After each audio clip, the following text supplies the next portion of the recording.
अध्याय 2 सांख्य योग। अर्जुन अभी टूट चुके हैं, उनके हाथ कांप रहे हैं, नेत्र भरे हुए हैं। कृष्ण उन्हें बड़े प्रेम से देखते हैं। उनकी मुस्कान में करुणा है, दिव्यता है। वह मुस्कुराहट जैसे अंधकार में पहला प्रकाश हो।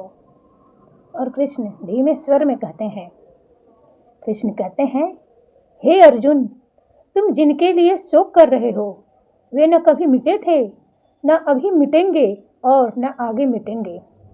अर्जुन चकित होकर देखते हैं, मानो समय थम गया हो।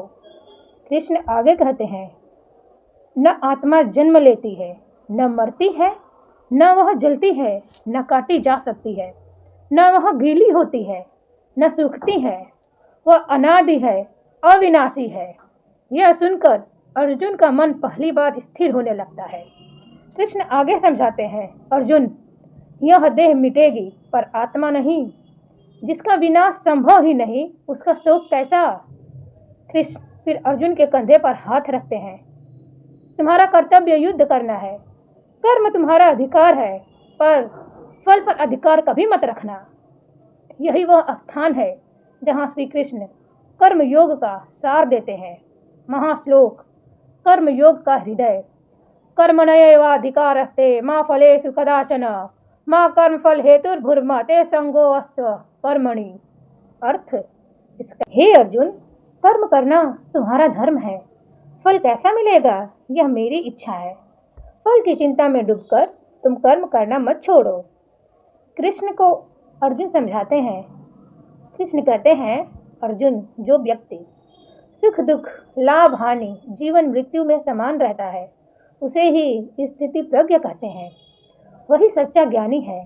फिर वे बताते हैं, मन ही मनुष्य का मित्र है और मन ही मनुष्य का शत्रु। जिस पर मन का नियंत्रण हो गया वह संसार में अचल हो जाता है। अंत में अर्जुन कृष्ण को बताते हैं।